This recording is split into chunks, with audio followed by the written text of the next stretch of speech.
پیارے دوستو، ایک مسلم شخص کو غیر مسلموں نے سمندر میں جہاز سے نیچے پھینک دیا۔ اس کے بعد اس کے ساتھ کیا معجزہ ہوا، اس کو سن کر آپ بھی حیران اور پریشان ہو جائیں گے، اسی لیے آپ ویڈیو کو آخر تک ضرور دیکھیں گا۔ اس سے پہلے اگر آپ نے ویڈیو کو لائک نہیں کیا تو ویڈیو کو لائک کریں، کیونکہ آپ کی ویڈیو کے ایک لائک سے ہماری حوصلہ افزائی ہوتی ہے اور ہمیں ہماری ویڈیو بنانے کا مقصد حاصل ہو جاتا ہے۔ تو چلیے دوستو ویڈیو کا آغاز کرتے ہیں۔ پیارے دوستو، ایک سمندری جہاز جس پر کافی بوجھ تھا، تجارت کا سامان اور تاجر اس جہاز کے اوپر سوار تھے۔ اب سفر کے دوران بیچ سمندر میں طوفان کی وجہ سے جہاز ہچکولے کھانے لگا اور بالکل ڈوبنے کے قریب ہو گیا۔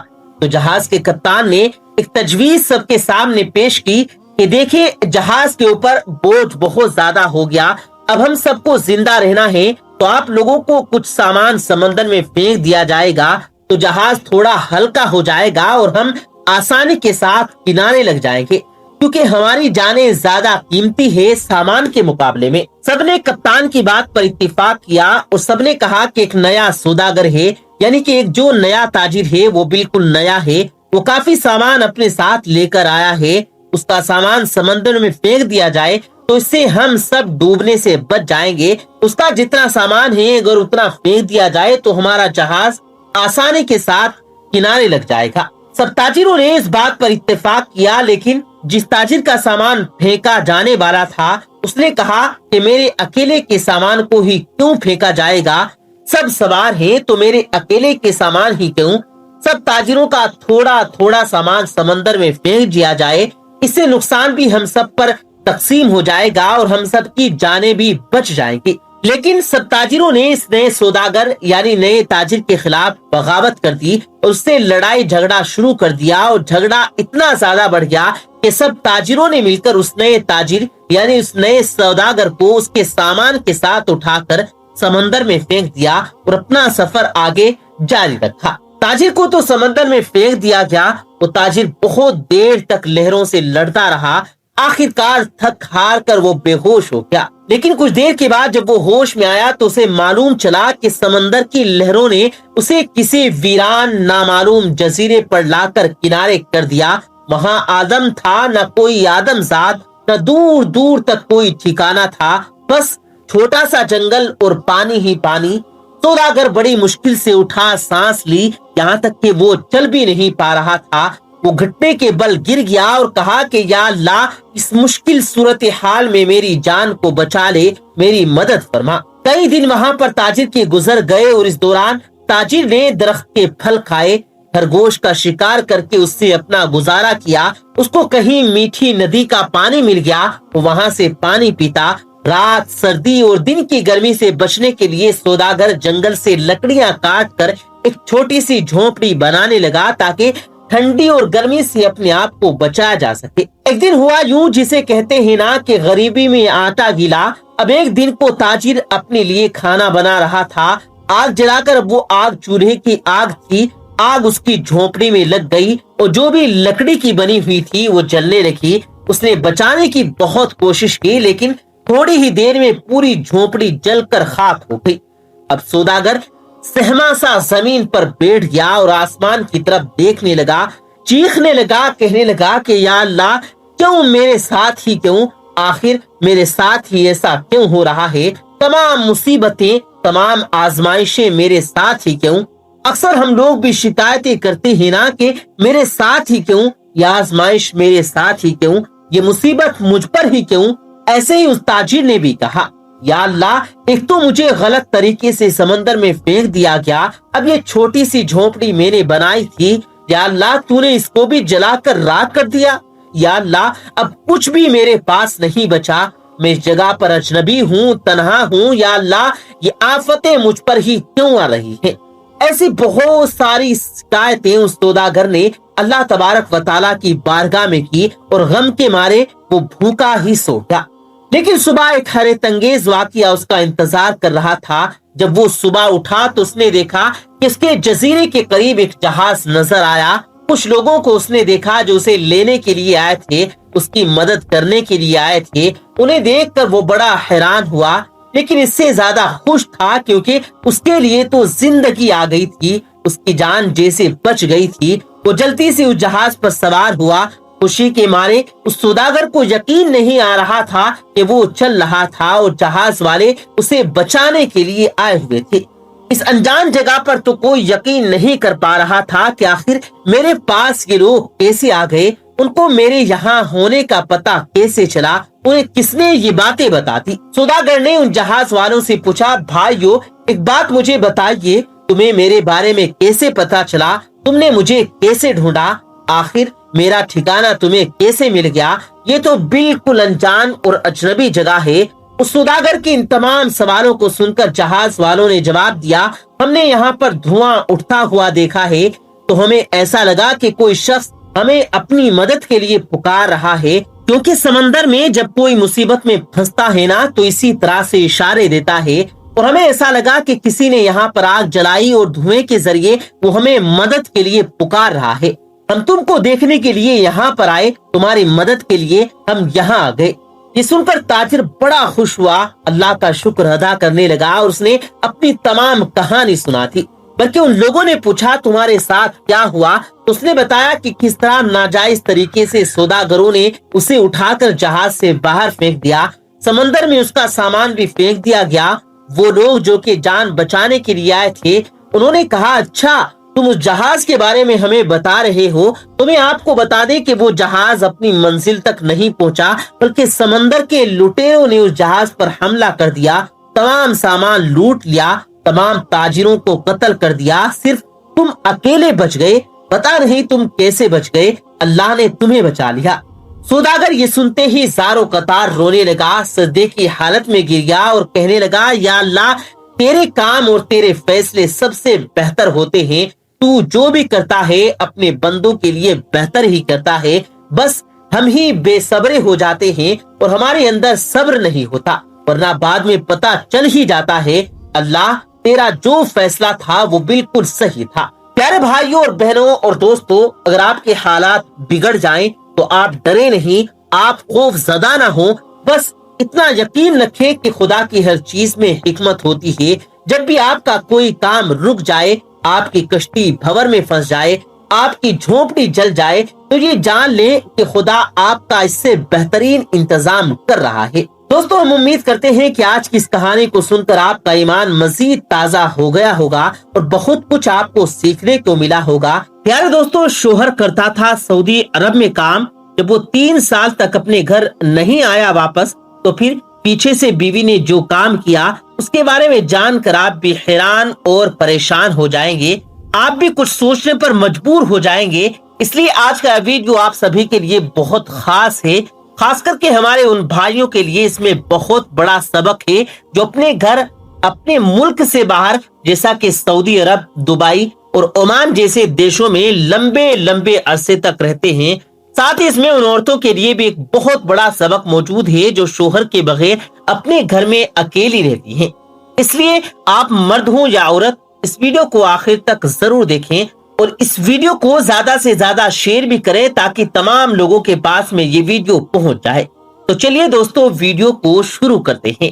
دوستو سب سے پہلے تو ہم آپ کو بتا دیں کہ یہاں پر جو واقعہ ہم آپ کو بتانے والے ہیں، یہ واقعہ کوئی من گھڑت کہانی یا قصہ نہیں، بلکہ یہ ایک سچا واقعہ ہے جس کو ہماری ایک اسلامک بہن نے بتایا ہے، جس کو سننے کے بعد ہمیں لگا کہ یہ واقعہ ہمیں آپ لوگوں تک بھی شیئر کرنا چاہیے، اس لیے یہ ویڈیو خاص آپ کے لیے بنائی جا رہی ہے۔ اور اس سچی کہانی کو شیئر کرنے کا مقصد ہمارا یہ ہرگز نہیں کہ آپ کے دل کو کوئی ٹھیس پہنچے، اور ایسا گھر گھر میں بھی نہیں ہوتا، لیکن حقیقت کو کبھی جھٹلایا نہیں جا سکتا، کیونکہ اللہ پاک نے انسانی فطرت میں کچھ ایسی چیزیں رکھی ہیں جو انسان کی فطری ضرورت ہوتی ہے۔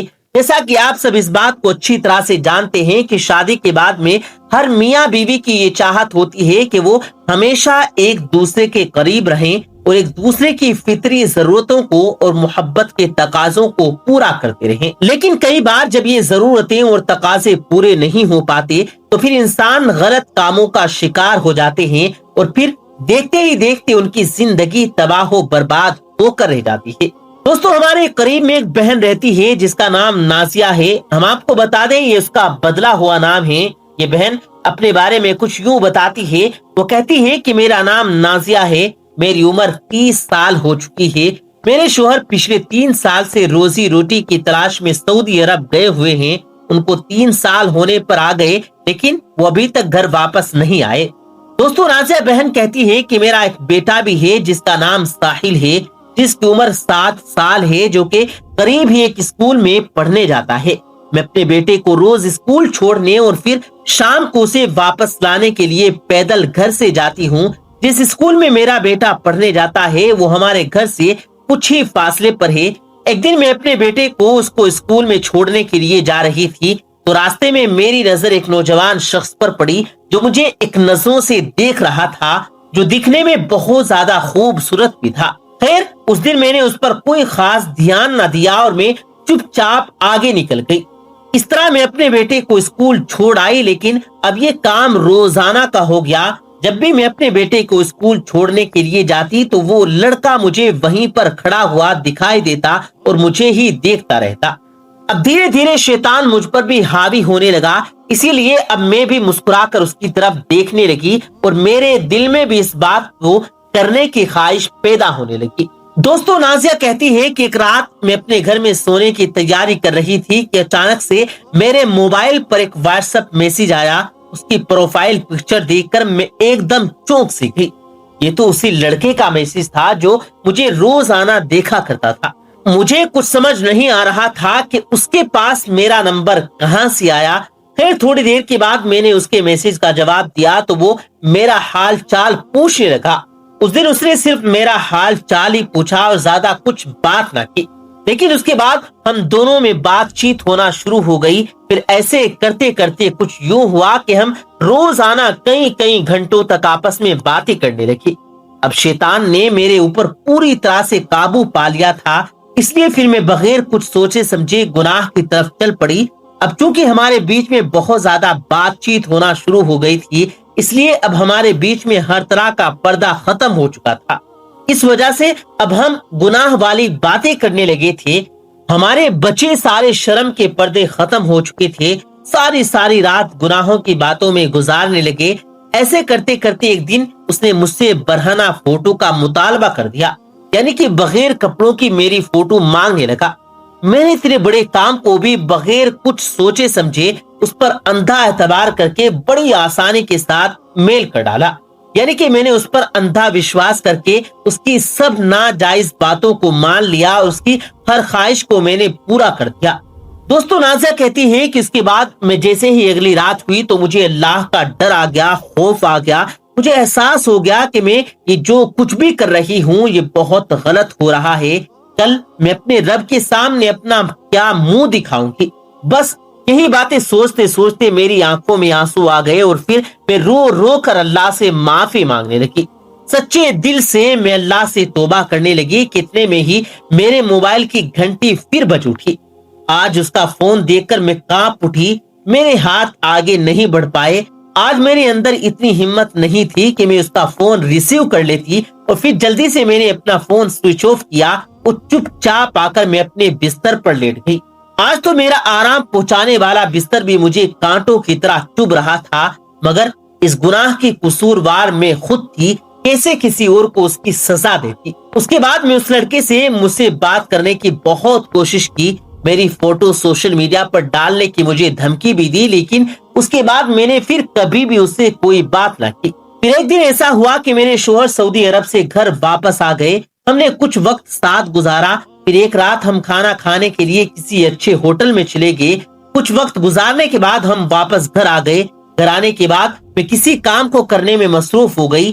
ادھر وہ لڑکا مجھے فون کرنے لگا جس کو میں بھول چکی تھی. اس وقت میرا موبائل میرے شوہر کے ہاتھوں میں تھا جو 1 گھنٹے سے میری پرانی چیٹنگ پڑھ رہے تھے.